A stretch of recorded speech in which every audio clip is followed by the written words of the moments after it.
Bonjour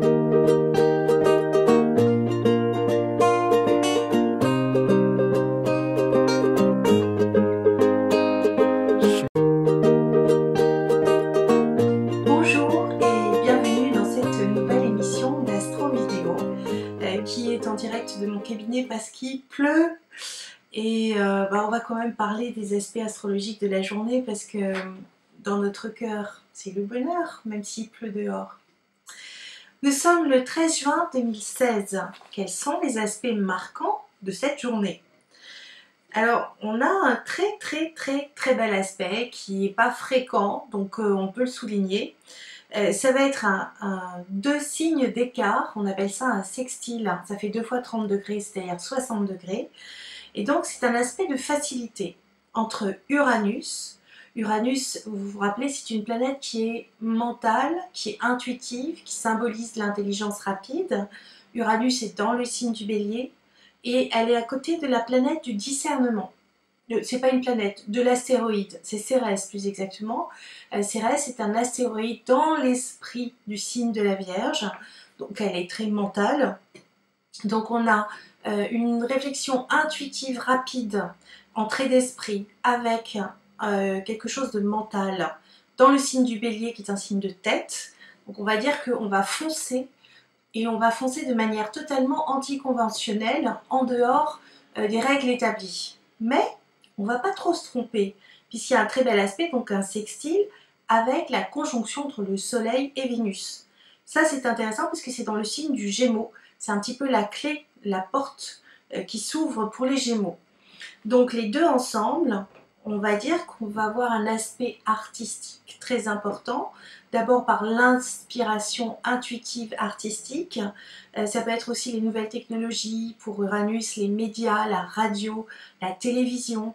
Donc probablement il y a des programmes artistiques et des contrats qui sont en train de se mettre en place pour la rentrée. Vous allez me dire oui mais c'est chaque année comme ça, mais là on peut se dire que la rentrée va être un grand cru à mon avis, va être très intéressant par rapport à ce qui est en train de se décider au jour d'aujourd'hui. Donc je suis curieuse de voir en septembre les nouveaux programmes sur les diverses chaînes et diverses grilles, voir ce qui va se passer. Donc le soleil c'est le rayonnement, il est en Gémeaux dans le 3e décan des Gémeaux, donc il favorise le 3e décan des Gémeaux.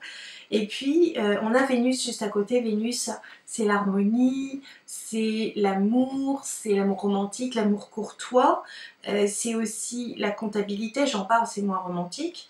Donc on peut se dire qu'en prenant des risques bien calculés, on peut aussi avoir un retour sur investissement.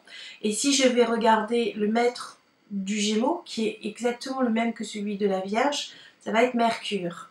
Alors Mercure est à 40 secondes près dans le signe du Gémeaux, il est bien dans son domicile, donc il va venir renforcer cette espèce d'ouverture sur les autres. Alors c'est marrant de voir que, enfin c'est intéressant de voir qu'il y a beaucoup de journalistes qui sont marqués par le signe du Gémeaux. Donc on peut se dire qu'il y a un grand jeu de chaises musicales qui est en train de se jouer en coulisses et qui va favoriser les bons journalistes avec du contenu. Et d'ailleurs, j'ai vu ça sur les réseaux sociaux, je crois que c'était hier, que maintenant, il y a des sites qui existent, c'est sur un article que j'ai lu, je crois. Maintenant, il y a des sites qui développent l'information en profondeur, c'est-à-dire qu'ils font vraiment des articles de fond et ça draine du monde, puisqu'on est passé à l'ère du zapping à tout crin, et maintenant on n'a plus d'informations, et donc de nouveau, les gens qui proposent des informations qui ont du sens vont de nouveau avoir du succès. Donc on va dire qu'il y a une transformation chez les journalistes avec un peu plus de contenu. Donc ce Mercure, il fait un très bel aspect avec la Lune. Vous savez que la Lune, elle passe très vite dans un signe. Donc là, elle est dans le signe de la Balance, elle est en bon aspect avec Mercure. Donc on va dire qu'au niveau des idées, les concepts, tout ce qui va être concept radiophonique par exemple, ou télévisuel, ou artistique, ou règlement à l'amiable de conflits, et ben on va être en plein dans ce cas de figure. Et puis, ce Mercure en Gémeaux, qui arrive dans le début du Gémeaux, donc il va favoriser les premiers décans, est en très bel aspect avec Chiron qui est le guérisseur dans ces cas-là, puisque ça fait un sextile, 2 signes d'écart, 30 degrés d'écart, et Chiron, donc on sait que c'est la blessure ou le guérisseur. Donc Chiron est dans le signe du Poisson. Donc on va dire qu'il y a peut-être une nouvelle manière de faire du journalisme, par exemple, hein, c'est une idée comme ça, qui est qui donne plus de sens au métier de journaliste, donc peut-être plus d'investigation, en tout cas plus artistique aussi. On a enfin c'est en Poisson, mais du Poisson c'est Neptune, et on se dit qu'il peut y avoir un sens sur vraiment ce qui est artistique ou ce qui est de fond, mais de fond dans la compassion. Donc il y a un espèce de virage qui est en train de se prendre, qui n'est plus dans la destruction de l'environnement du journaliste, mais dans le fait qu'il va mettre en avant ses capacités professionnelles. Ça touche évidemment tout le monde, hein, puisque ce sont des aspects qui sont génériques pour tout le monde, c'est planétaire. Maintenant, dans quel signe et quel domaine ça se trouve chez vous, bah voilà, si vous avez envie de faire le point, vous m'appelez, c'est avec grand plaisir. Alors, on va revenir sur cette conjonction entre le Soleil et Vénus. Elle fait un très bel aspect avec la conjonction de la lune noire vraie et de la lune noire moyenne. Pourquoi? Parce que je tiens compte des degrés d'orbe. Alors, une orbe, c'est la distance entre des planètes, mais c'est la force d'attraction qui va donner une information et qui va inciter à une attitude ou à un comportement.